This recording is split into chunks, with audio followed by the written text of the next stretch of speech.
Como lo anunciamos, con nosotros también a esta hora vía telemática el representante de los empresarios o de los empleadores de este Consejo de Salarios, don Rodrigo Gómez de la Torre. Buenos días, gracias por acompañarnos a esta hora. Muy buenos días, Byron. Buenos días a todos quienes nos están mirando esta mañana. Bueno, ¿cuál es la opinión o la posición del gremio de los empleadores o de los empresarios en este caso para definir una no elevación del salario en vista de la situación tan compleja y dificilísima que atraviesa el sector privado, que en muchos casos incluso ha cerrado empresas y evidentemente el incremento del desempleo es más que notable? ¿Qué posición tienen ustedes? A ver, primeramente dejar ampliado, no solamente representamos empresarios, sino también empleadores en general. La situación nacional es por demás compleja. La situación ya venía compleja desde el año pasado y tenemos una pérdida sostenida de empleo desde el año 2015. Y el empleo no se pierde por capricho, no se pierde por decreto, se pierde porque la economía tiene algunos problemas estructurales. Dentro de esos problemas estructurales está la falta de competitividad, está una evidente y necesaria depuración tributaria y definitivamente la sobrerrigidez laboral, a diferencia de ser una herramienta para defender derechos, termina siendo un freno a la inversión, termina siendo un freno a la contratación. Estaba escuchando a minutos atrás a Edgar Zarango, un apreciado y directo amigo, compañero en el Consejo Nacional de Trabajo y Salarios, y precisamente se mencionaba la importancia de tener nuevas formas de contratación. Y estas nuevas formas de contratación coincidimos plenamente. Bajo ningún concepto pueden ni deben precarizar el trabajo, pero sí crear dinámicas nuevas de trabajo más acorde al siglo XXI y no quedarnos solamente con una visión del siglo XX o del siglo XIX. Ahora, esto de llegar, como lo conversábamos alguna vez, cada año a sentarse, sabemos que casi nunca ha habido un acuerdo entre las partes, entre empleadores y trabajadores para definir un salario mínimo. En el resto de las economías, y hablo de las economías de libre mercado, como la de Ecuador, ¿no debería el mercado, valga la redundancia, aunque me pueden criticar algunos diciendo que es una posición bastante capitalista, pero es la realidad que vive el país, que los propios empresarios decidan cuánto pueden pagar a cada trabajador en función de la actividad económica? No solamente en función de la actividad económica, sino en función de la productividad laboral. Precisamente días atrás escuchaba una entrevista y como datos del Ministerio del Trabajo hacía referencia a un incremento de salarios en los últimos 10 años y que este incremento de salarios se equiparaba o se compensaba con un descenso de la productividad laboral, lo cual es un contrasentido de acuerdo a las condiciones de escritorio, porque teóricamente si el salario sube, la productividad, la voluntad del trabajador de mejorar su productividad se incrementa. La estabilidad laboral es fundamental que se dé a través de productividad. Si no hay una buena productividad y las empresas les está generando un peso muy grande el costo laboral, van a frenar la contratación o van a tener un producto cada vez menos competitivo. Estamos de acuerdo que un libre mercado es necesario. Un libre mercado es lo lógico, porque además esto no implica que la realidad se haga sectorial o se haga nacional, sino por el contrario, permite que las empresas que más ganan puedan salir adelante. Y precisamente algo que mencionaba Edgar, que decía que hay empresas que han incrementado utilidades. No es así. Las empresas están sosteniéndose. Y el mayor problema que también se ha evidenciado es cuántas empresas han cerrado. Entonces, cuando hacemos la evaluación del sector empresarial y en la encuesta de PricewaterhouseCoopers de unos días atrás, precisamente hacía mención a eso, que solamente un 8% de las empresas está pensando en la posibilidad de incrementar algo los salarios desde las empresas. Y ese incremento estiman que no sería superior al 0,4%. O sea, tampoco es que hablamos de que la situación sea abollante para nadie. Nadie está bien en esta economía. Todos hemos salido golpeados, tanto en el Ecuador como en el mundo entero. Y esas empresas que algo han podido sostenerse en lo que es ventas, no nos olvidemos que también se les puso un anticipo de impuesto a la renta que también les retira liquidez. Entonces hay que buscar mecanismos de adaptación a nuevos tiempos, adaptación a nuevas realidades.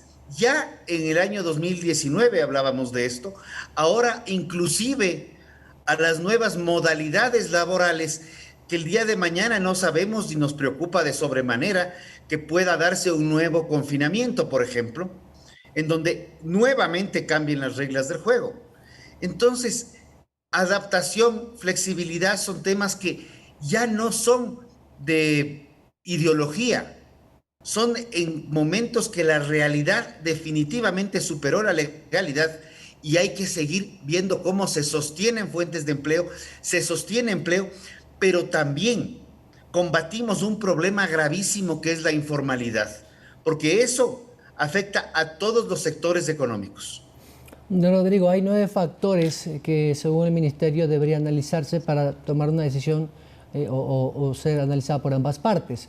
Esa información es la que el Ministerio no ha podido entregarles a ustedes para que se retome una vez conocida esta información, se llegue a una decisión cualquiera que ésta sea. ¿Cuáles son esos indicadores que ustedes consideren importantes y oportunos conocerlos para tomar la decisión? Índice de precios al consumidor, inflación, productividad, etcétera. A ver, el índice de precio al consumidor proyectado es un dato fundamental porque es el único dato que considera la ley para poder generar un cambio. Sin embargo, se emitió el acuerdo ministerial 185, donde existen factores como porcentaje de variación del salario unificado. Hay los factores de ponderación de índice de precios al consumidor, factor de ponderación de productividad laboral, elasticidad de empleo con respecto a salarios, elasticidad de informalidad. El último porcentaje de variación de índice de precios al consumidor que se disponga, ese sí lo tenemos, está emitido por el INEC. También hay el porcentaje de variación de productividad laboral. Este porcentaje está aproximadamente en menos 2,4%. O sea, la productividad laboral este año ha decrecido en un 2,4%. El porcentaje de variación de la tasa de participación laboral es otro tema que nos preocupa de sobremanera porque significa que los salarios se siguen perdiendo y obviamente el porcentaje de variación del sector informal. De estos valores, algunos ya el Ministerio nos ha entregado y nos ha convocado a una reunión a través de medios telemáticos para el día lunes a las 11 de la mañana, en donde esperamos tener ya toda la información completa, no solamente para orientarnos hacia la aplicación de la fórmula, que significaría que no hay acuerdo, sino para que con estos factores poder buscar mecanismos de defender tanto las fuentes de empleo como defender el empleo, pero más aún defender cómo crear nuevos espacios de empleabilidad.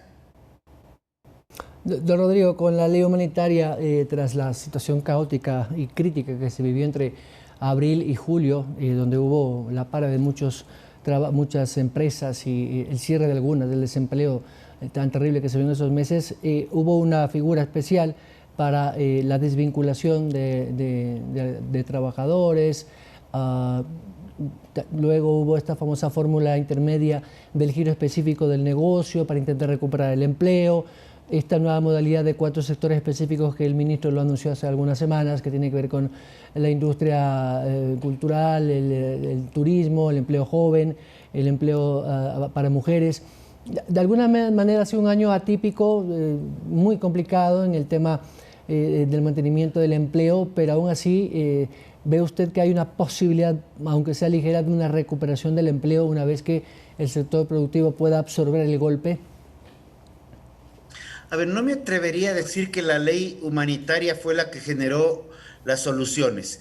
Realmente vemos a través de la información que genera el Instituto Ecuatoriano de Seguridad Social que a partir de octubre más o menos se estabiliza ya en el piso el tema de empleo. O sea, ya es como que se perdió la gran mayoría del trabajo. La ley humanitaria lo que dice es que para poder aplicar el 169, numeral 6, la empresa debe cerrar completamente sus actividades. O sea, si la empresa quiebra, es materialmente imposible que sostenga puestos de trabajo. La razón no pide fuerza.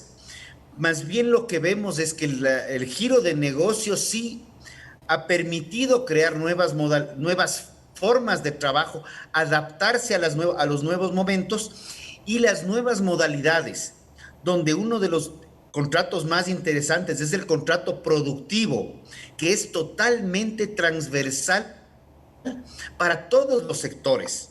Ese contrato productivo, al igual que el contrato de emprendimiento, son temas que fueron tratados a nivel de Consejo Nacional de Trabajo y Salarios el año 2019, en donde inclusive coincidimos plenamente con Edgar Zarango, con Richard Gómez, o sea, con Edwin Salazar, en donde vimos que el problema estructural de la economía ecuatoriana, el problema estructural de la situación del trabajo, todavía sigue sin resolverse.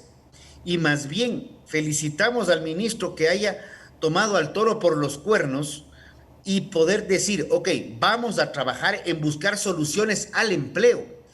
Y definitivamente creemos, así como lo ha mencionado el ministro de Finanzas, así como lo han mencionado un sinnúmero de analistas, que por favor sostengamos el salario hasta por lo menos del próximo año, que no haya un incremento en este momento, para que en un proceso de reactivación económica real, porque estamos comenzando a salir de un hueco, pero seguimos en el hueco. No es que hemos cambiado, pero en ese proceso de reactivación económica, poder ir encontrando mecanismos para dar derechos, dar empleo a nuevas personas y no quedarnos solamente con un grupo que en este momento representa un 30% de la población económicamente activa que tiene empleo, y de ese grupo una población menor que está sujeta a la remuneración básica unificada. Tenemos que buscar mecanismos para que más gente acceda a empleo. Y si el empleo se creara por decreto, sería muy fácil emitir un decreto ejecutivo y decir, créese en 5 millones de plazas de empleo, pero no es así.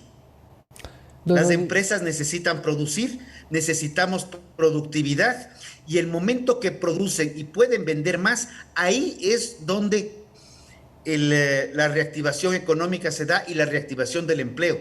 Y el mercado internacional en este ámbito es fundamental, porque hacia allá es donde deberemos seguir apuntando y posicionando nuestros productos, porque es donde tenemos un amplio mercado para poder crecer.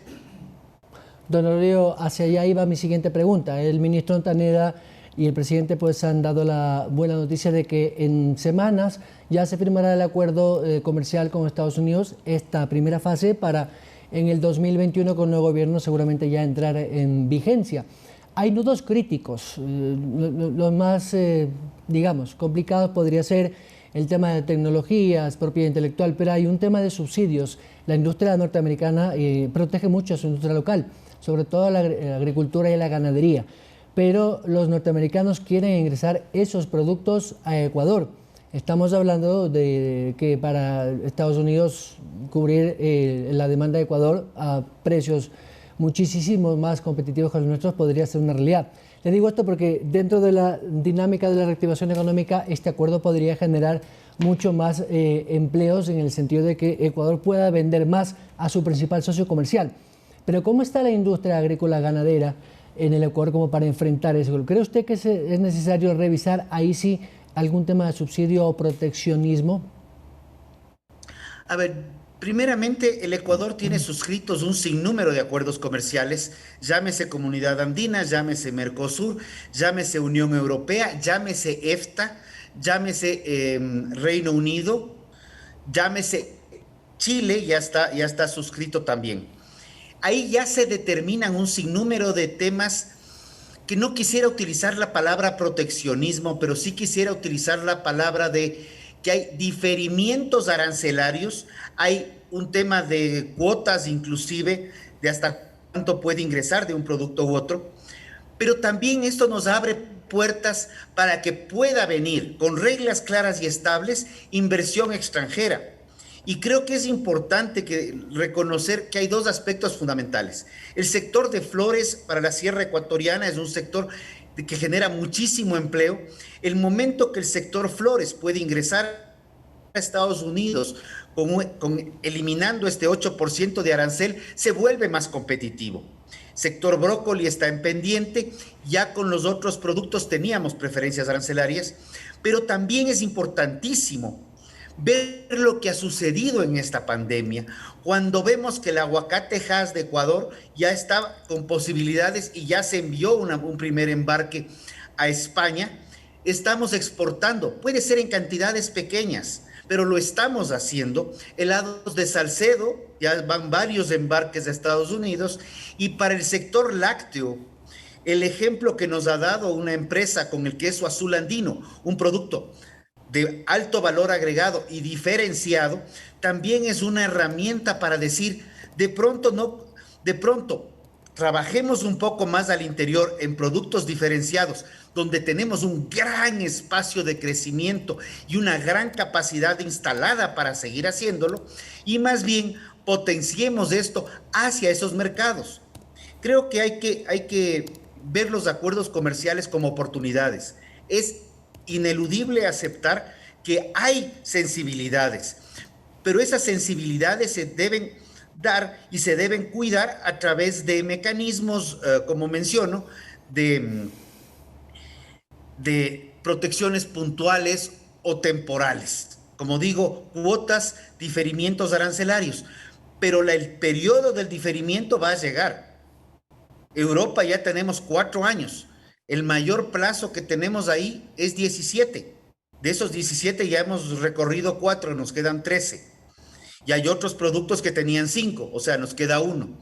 Más bien lo que debemos trabajar es solucionar los problemas puertas adentro en el Ecuador para poder potenciar este Ecuador tan rico, tan mega diverso, donde el empleo se pueda generar y multiplicar hacia afuera. Esos temas son fundamentales. Don Rodrigo Gómez de la Torre, representante de los empleadores al Consejo de Salarios, gracias. Esperemos que el día lunes se pueda tener una noticia halagadora para todos los ecuatorianos y para la economía en general. Confiamos que llegaremos a un acuerdo, tal vez no nos guste a los dos, pero creo que llegaremos a los dos lados. Y el primer mensaje, yo me cuido, desde nosotros la pandemia no ha terminado y todavía tenemos un trecho por recorrer. Un buen día para todos. Gracias, buenos días. Vamos a la pausa, a regresar otros temas de actualidad.